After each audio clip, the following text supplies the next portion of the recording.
پیارے بچوں، ایک دفعہ ایک چڑیا جنگل میں رہتی تھی۔ وہ بہت ہی زیادہ غریب تھی کیونکہ اس کا شوہر مر چکا تھا۔ اس کی ایک بیٹی تھی جو کہ بہت ہی پیاری تھی۔ چڑیا لوگوں کے گھروں میں کام کر کے اپنا گزارا کرتی تھی۔ جتنے پیسے ملتے بس مشکل سے ہی اس سے کھانا کھا سکتی تھی۔ وہ بیچاری بہت پریشان تھی۔ وہ سوچتی تھی کہ وہ ایسا کیا کرے کہ اس کی بیٹی خوش ہو جائے اس کے لیے، لیکن اس کو کوئی بھی حل نہ سوچتا تھا۔ ایک دفعہ وہ کام پر جانے لگی تو اس نے اپنی بیٹی سے کہا کہ بیٹی میں جا رہی ہوں کام پہ، تم پریشان نہ ہونا اور گھر میں جو کھانا رکھا ہے وہ کھا لینا۔ بیٹی نے کہا ماں آپ جلدی آنے کی کوشش کرنا، میری وجہ سے پریشان نہ ہونا، اور پھر اس کی ماں اڑ گئی۔ بیٹی نے اس سے کہا تھا کہ میرے لیے آج کچھ پھل لے آنا۔ جب وہ وہاں راستے سے گزر رہی تھی تو اس نے دیکھا کہ کالو کوا پھل بیچ رہا ہے۔ کالو کوے کے اپنے باغ تھے جس میں سے وہ خود اگا کر پھل بیچا کرتا تھا اور بڑے مہنگے داموں۔ چڑیا نے سارے پھلوں کی قیمت پوچھی تو کوے نے بہت ہی مہنگے پھل بتائے۔ چڑیا نے جامن کی قیمت پوچھی تو کوے نے کہا 200 روپے کلو ہیں۔ چڑیا نے کہا آم کتنے کے ہیں تو کوے نے کہا 300 روپے کلو ہیں۔ چڑیا نے سیب کی قیمت پوچھی تو کوے نے 500 روپے کلو بتائی۔ چڑیا بہت پریشان ہوئی۔ اس نے کہا کہ میں اپنی بیٹی کے لیے کچھ بھی لے کر نہیں جا سکتی، اور کالو کوے نے کہا کہ میں تو تمہیں ادھار بھی نہیں دے سکتا، تم کہاں سے دو گی، تمہارے پاس تو خود کھانے کے پیسے نہیں ہوتے۔ چڑیا نے یہ سنا تو وہ بہت پریشان ہوئی اور روتے ہوئے وہاں سے چلی گئی، لیکن کالو کوے کو اس پر ذرا بھی ترس نہیں آیا۔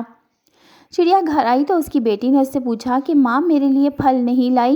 چڑیا نے کہا بیٹی میں بھول گئی، پھل نہیں لا سکی، تم فکر مت کرو، میں کل لے آؤں گی۔ اس کی بیٹی نے کہا ماں ٹھیک ہے، میں آپ سے ضد تو نہیں کر رہی، میں نے تو صرف پوچھا ہے۔ اس کی ماں نے کہا ہاں مجھے پتہ ہے، میری بیٹی بہت اچھی ہے، تم پریشان نہ ہونا، مجھے تمہاری کہی ہوئی ہر بات یاد رہتی ہے۔ اور پھر چڑیا ایک شاخ پر بیٹھی سوچنے لگی کہ وہ کیا کرے۔ پھر اس کے ذہن میں خیال آیا کہ وہ کالو کوے سے گلے سڑے پھل لے لیتی ہے اور اس میں سے جو گٹلیاں نکلیں گی وہ ان کو اپنے کھیت میں دبا دے گی، اور پھر اس میں سے پیڑ نکل آئیں گے تو وہ ان پھلوں کو بیچ دیا کرے گی۔ اس طرح اس کا گزر اوقات ہو جائے گا اچھا، اور وہ لوگوں کے گھروں میں کام بھی نہیں کر پائے گی۔ اور پھر وہ کالو کوے کے پاس گئی اور اس سے کہا کہ کالو بھیا مجھے گلے سڑے پھل دے دو جو تم گرا دیتے ہو۔ کوے نے کہا اس کا کیا کرو گی، کیا وہ اپنی بیٹی کو کھلاؤ گی؟ تو چڑیا نے کہا نہیں، میں گندے پھل اپنی بیٹی کو نہیں کھلاؤں گی، میں اس کو ہمیشہ اچھی چیز دیتی ہوں، بے شک میں غریب ہوں، میں تو اس کا کچھ اور کروں گی۔ کوے نے کہا ٹھیک ہے یہ لے جاؤ، میں نے اس کا کیا کرنا ہے، میں نے تو گرانے ہی تھے۔ چڑیا نے کہا آپ کا بہت شکریہ کالو بھیا، آپ نے میری اتنی مدد کی۔ کالو بھیا بڑے مغرور انداز میں ہنسا اور کہا ارے چھوڑو، میں نے اس کا کیا کرنا۔ اور پھر اگلے دن چڑیا نے اپنے کھیت میں وہ سارے بیج بو دیے اور خوب محنت سے اس کو پانی لگایا، اس کی مٹی گودی اور اس میں بیج دبائے۔ چڑیا نے بہت محنت کی، دن رات وہ اس پر محنت کرتی رہی۔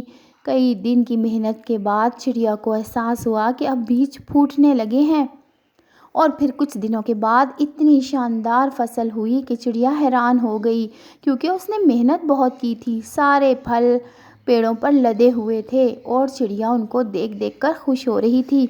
سارے پھلوں سے ٹوکریاں بھر گئیں۔ چڑیا وہ پھل بیچنے کے لیے بازار لے کر جانے لگی، ٹوکریاں بھر کے۔ سب لوگ حیران تھے، لیکن چڑیا کو پتا تھا کہ اس نے بہت محنت سے کیا ہے، کیونکہ وہ اپنی بیٹی کو بہت خوش دیکھنا چاہتی ہے۔ کالو کوا دور سے بیٹھا یہ سب دیکھ رہا تھا اور اس کو بہت غصہ آ رہا تھا کہ اس چڑیا نے ایسا کیا کیا کہ اس کی فصل تو میری فصل سے بھی زیادہ اچھی ہو گئی، اور اب وہ ایسا کیا کرے کہ وہ اس کی ساری فصل کو برباد کر دے، کیونکہ کالو کوا کسی کو بھی اپنے سے آگے نہیں دیکھ سکتا تھا۔ پھر وہ بازار گیا اور اس نے وہاں سے 2 سپرے خریدی، اور ایک سپرے اس نے چڑیا کی فصلوں کے اوپر کر دی، کسی کو پتہ بھی نہیں چلا، اور اس نے چڑیا کی فصلوں پر ایسی سپرے کی جس سے اس سے سارے پھل خراب ہو جائیں، اور ایک سپرے اس نے اپنے لیے لی تاکہ اس کی فصل بہت اچھی ہو اور اس کے پھل بہت زیادہ آئیں، اور اس نے اپنے کھیتوں پر اور اپنے درختوں پر وہ سپرے کر دیا۔ اب کالو کوا بہت خوش تھا کہ اب چڑیا کی ساری محنت بیکار ہو جائے گی۔ اور پھر اگلے دن جب کالو کوے نے جا کر دیکھا تو اس کے سارے پیڑ سوکھ چکے تھے اور وہ بہت رو رہا تھا کیونکہ اس نے غلط سپرے اپنے پیڑوں پر کر دیا تھا۔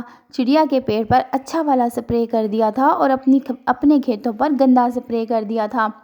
چڑیا کی فصل پہلے سے بھی زیادہ اچھی ہو گئی، اس کے پھل پہلے سے بھی بہت زیادہ آئے۔ چڑیا خوشی سے نہال تھی، اسے تو بالکل پتہ نہیں تھا کہ اس کے ساتھ کیا ہونے والا تھا اور اللہ نے اس کے ساتھ کیا کر دیا۔ اس سے چڑیا نے بہت ہی پیارا سا گھر بنا لیا، وہ لوگوں کی مدد بھی کرتی تھی۔ اس کی بیٹی بہت خوش تھی۔ اب چڑیا اپنی بیٹی کو ہر چیز لے کر دیتی تھی، کھانے کے لیے پھل، سبزیاں جو اس کی بیٹی کہتی، اور اچھے اچھے کپڑے، اچھے اچھے کھلونے۔ اور کالو غریب سے غریب ہو گیا، اس کے پاس اب بیچنے کے لیے پھل بھی نہیں تھے اور وہ بھوکا بیٹھا تھا۔ اس نے سوچا کہ میں نے کسی کے لیے برا سوچا اور میرے ساتھ برا ہو گیا، اور مجھے ایسا نہیں کرنا چاہیے تھا کیونکہ میں تو اپنی مغروری میں تھا۔ تو پیارے بچوں، کسی کے ساتھ بھی ہمیں برا نہیں کرنا چاہیے کیونکہ ہمارے اپنے ساتھ بھی برا ہو سکتا ہے۔ تو یہ تھی ایک گندے سے کوے کی کہانی اور ایک پیاری سی چڑیا کی کہانی۔ آپ کو یہ کہانی کیسی لگی؟